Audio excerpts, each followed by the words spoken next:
Hi again to my regular subscribers. I gotta say that because I've been making a bunch of computer programming videos lately, which is not what my regular subscriber base is looking out for. So I'm just here to tell you that I'm still making the old videos, the old spirituality and philosophy videos. I haven't given that up. But I figured I better make one sooner rather than later.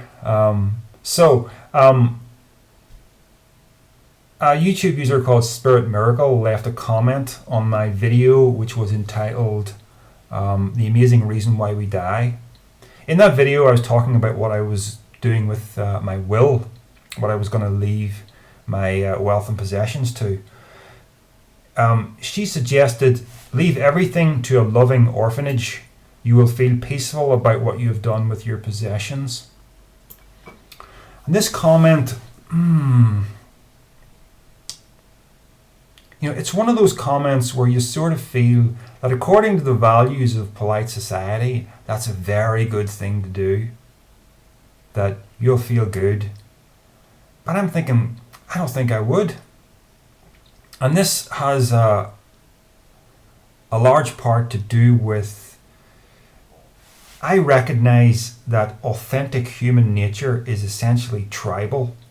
Now this goes way back to our hunter-gatherer period before agriculture, where we don't have records as such, but we can make some intelligent speculation. We do know that people lived in a tribal situation, maybe groups of 50 people or so, moving from place to place, hunting to survive. It wasn't like it is today with 7 billion people where we all have to get along with everybody in this great big thing called civilization, which is kind of messy. We need a police force to keep it under control. A hunter-gatherer tribe didn't need a police force. There wasn't really anything that you would consider crime, I guess. Although I guess if somebody stepped out of line, there would have been some kind of repercussions. But, if you don't have a concept of private property, there's no such thing as theft then. Everybody would have recognized that their own personal survival hinges on the survival of the tribe. We're in an odd situation here today where we don't have a tribe. People behave individualistically, and although I'm always talking about how important individualism is.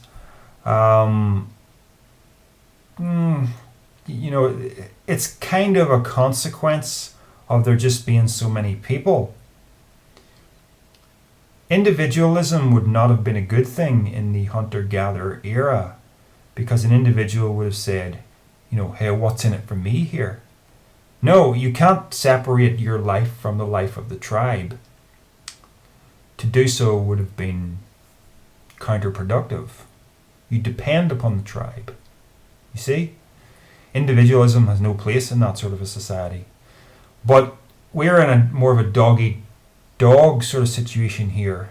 And I don't know whether you could say it's better. I don't really think that it is. I think part of the price of civilization is that you feel out of sorts with yourself. You feel that authentic human nature is something other than what society expects of you. This is an important point to sort of contemplate.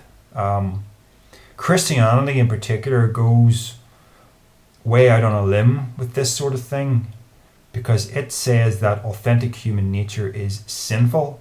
So much of what you feel as a creature is the flesh, and the flesh is at war with the spirit. So Christianity fans the flames of this internal war.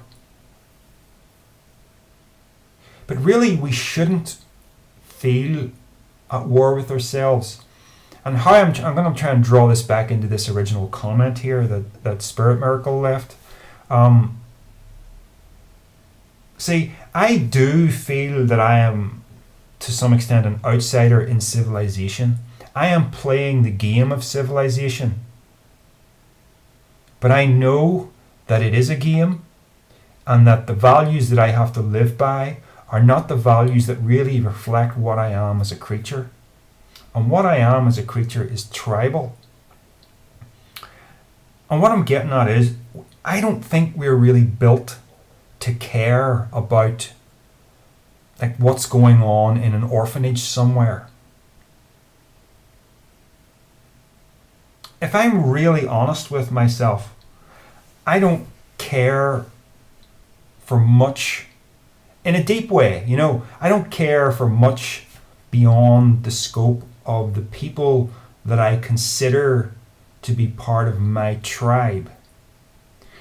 Now, when I use the word my tribe, I'm using it in the sense that there are certain people that I really value because we have a relationship that is built upon trust and mutual respect and good rapport and everything. There's a small group of people that I consider personal friends that I value, and sometimes the members of this meta tribe change from time to time, and some people have been in it a very long time and will probably be in it until I die.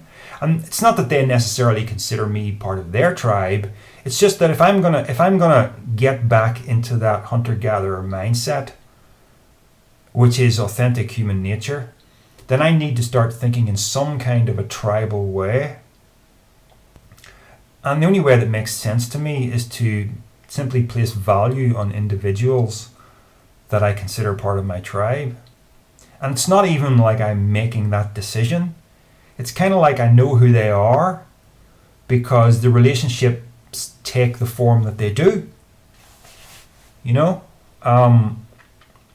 So what makes sense to me in terms of my will is to benefit my tribe. You see? Yes, I could leave it to an orphanage and the money would be used much more effectively. Instead of making somebody semi-rich, I could help a whole lot of people who need to be helped. But if I'm really honest with myself, and I mean, by honesty, I mean just taking a look inside myself and saying, do I really care? Do I really care about strangers that I have never met, even though they are children? And the answer is no. And it's not that I'm callous. It's just that I don't know them. They don't factor into my life, and I don't believe I'm here to save the world. I'm essentially just this creature that's trying to ensure its own survival and make good decisions and help those that it cares about. That's it. It's kind of been on my mind to make a video about misanthropy. That's a subject that comes up in Satanism, and it's something I've read a little bit about.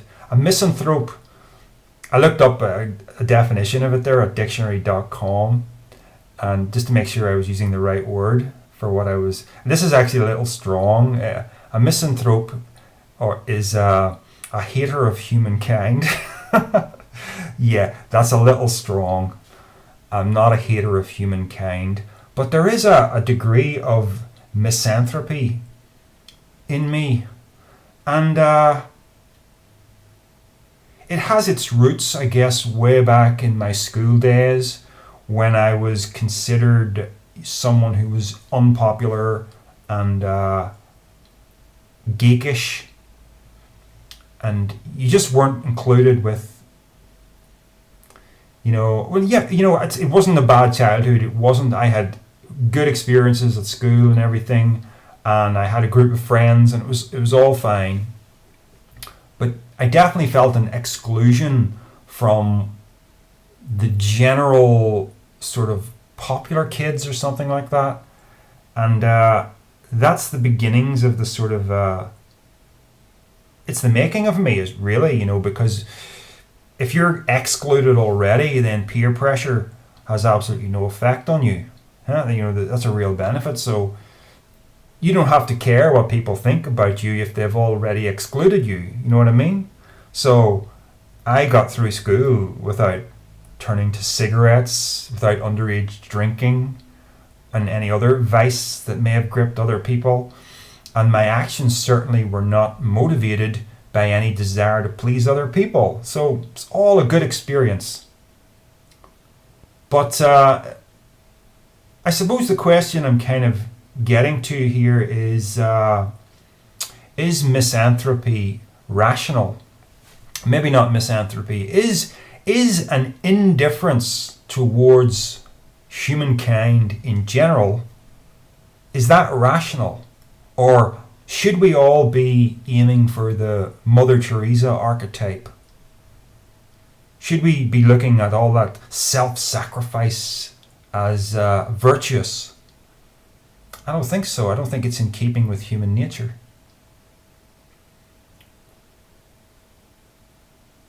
We look at civilization and the things that we consider virtues. How much of that really is virtue and how much of it is just programmed into you? Because, even in the sexual arena, things have changed so much. There was a time, for instance, when nobody could talk about masturbation publicly, right? Now you can talk about it. It's not a problem. Everybody realizes that everybody does it. And there's not as much embarrassment about it as there ever was. Could you talk about it so freely in the 1950s? No, not at all. And the dark side of all this seeming virtue, is that there's a particular case that I heard recently where, the way today, it's not a big deal if a woman gets pregnant and things don't work out with the man and she ends up raising the child herself on her own. That's not a huge big deal. But that's really, really frowned upon decades ago. And I heard this case where there was a child born out of wedlock, and the mother kept the child, but any time there were visitors to the house, that child had to go out into the coal shed and stay there until the visitors left again. Isn't that horrible? So you see the way these things that are seemingly virtuous, such as you ought to be married before you have children, seemingly virtuous, can backfire when people who care too much about their reputation end up doing horrible things like putting a child into a coal shed just so that they don't have to announce publicly that they've had a child out of wedlock. See how horrible that is? So I question all these things that we consider virtues. I even question this sort of altruism towards strangers. I can be altruistic, but I would be altruistic towards people that I have a genuine connection with, not towards strangers.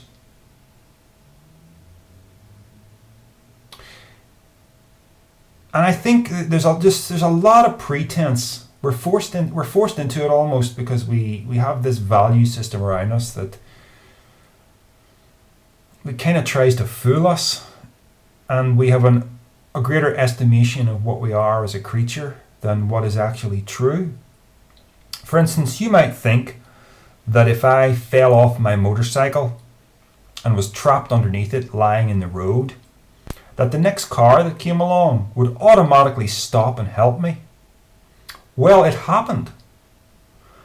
It wasn't a serious accident. I stalled my motorcycle when I was coming out of a junction, and because I was mid-turn with the bike leaning, the brakes locked and the weight of the bike pulled it to the ground, and my leg was trapped under the bike with the bike on top of me.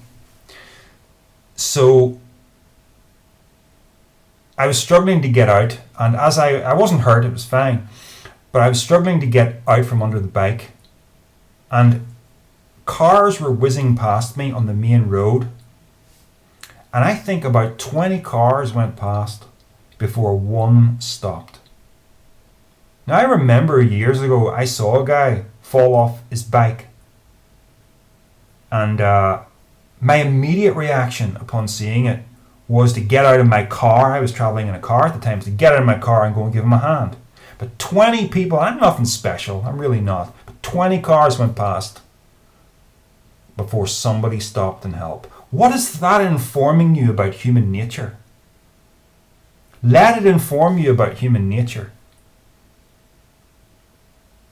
It says that a lot of people are more callous than you would think they are, but it also says that there are those that want to help. I saw a really interesting interview with Scarlett Johansson about the movie that she starred in called Under the Skin, where she played this alien in human guise. And there was a scene in the movie, it's a great movie by the way, it's a movie that has really divided audiences, but I think it's excellent. It's one of those movies that you'll watch it and you'll think, I'm not sure if I really enjoyed that. But then the next day, you'll realize you can't get the damn thing out of your head. And you'll be asking, what the hell did I just watch?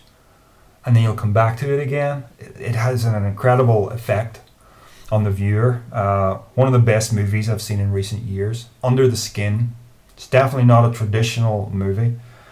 But she's walking down the streets of Scotland, kind of in disguise. She doesn't really look like herself as Scarlett Johansson. And the movie has done a crafty thing in that she's going to do something and she's being filmed covertly because the filmmaker wants to try and capture some actual real life stuff that's not staged. So what she has to do is she has to fall on the pavement of this town centre and see what happens, whether people come and help her up or not. Now she had to do this a lot of times before they got the cut that they wanted.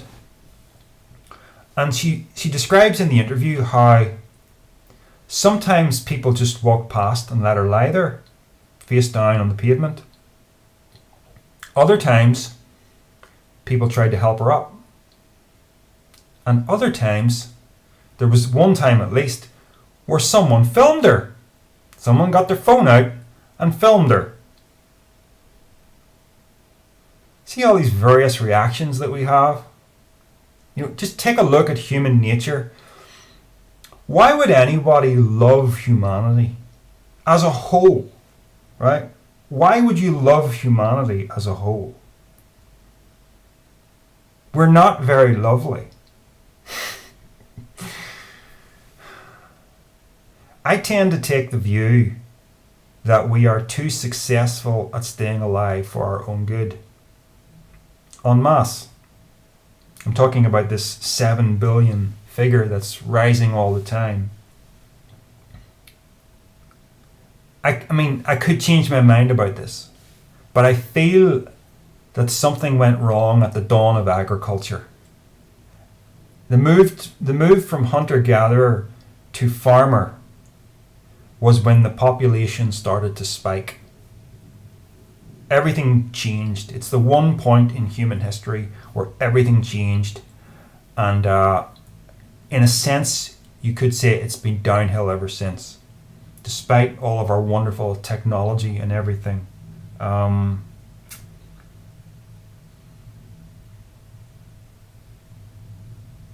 It feels to me as if the human race is off course, and this could all end in tears,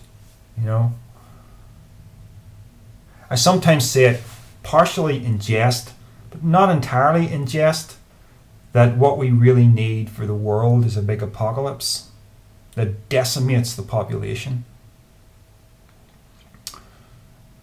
I mean, I realize how horrible that would be for so many innocent people, right? If there is such a thing as innocence.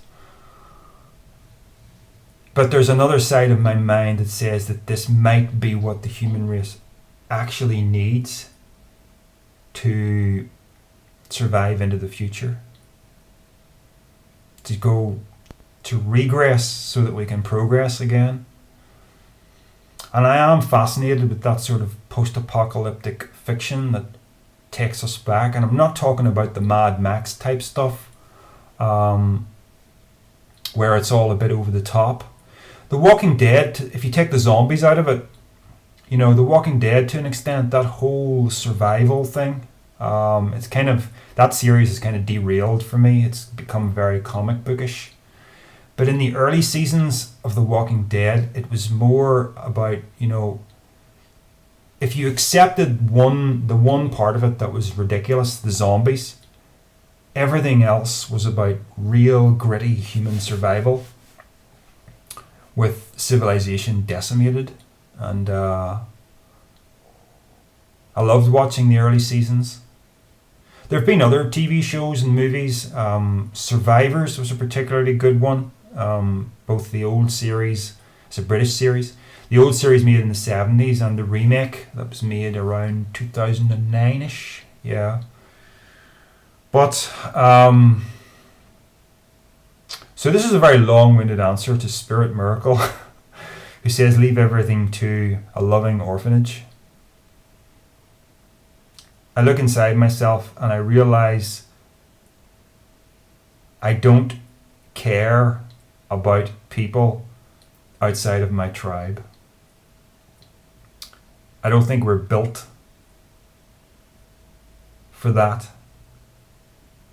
I'm the sort of person who deliberately doesn't watch the news. Part of me thinks I have some sort of responsibility to know about what's going on in the world.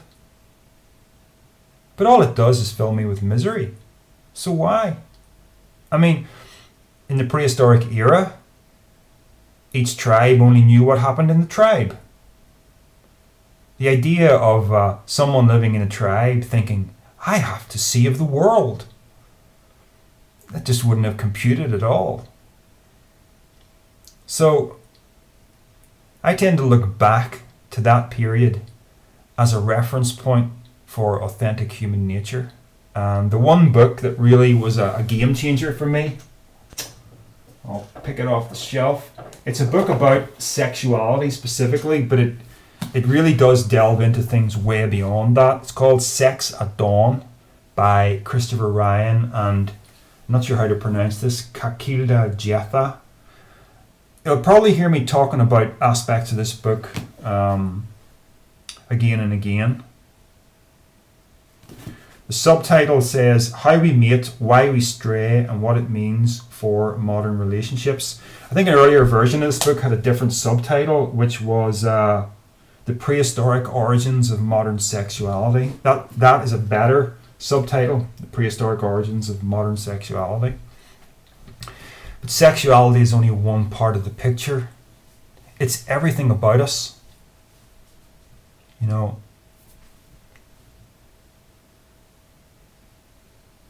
Think like a hunter-gatherer, and you're getting in touch with your true nature. All right, folks. Maybe you found this interesting. Maybe you found it worrying. Who knows? Take care.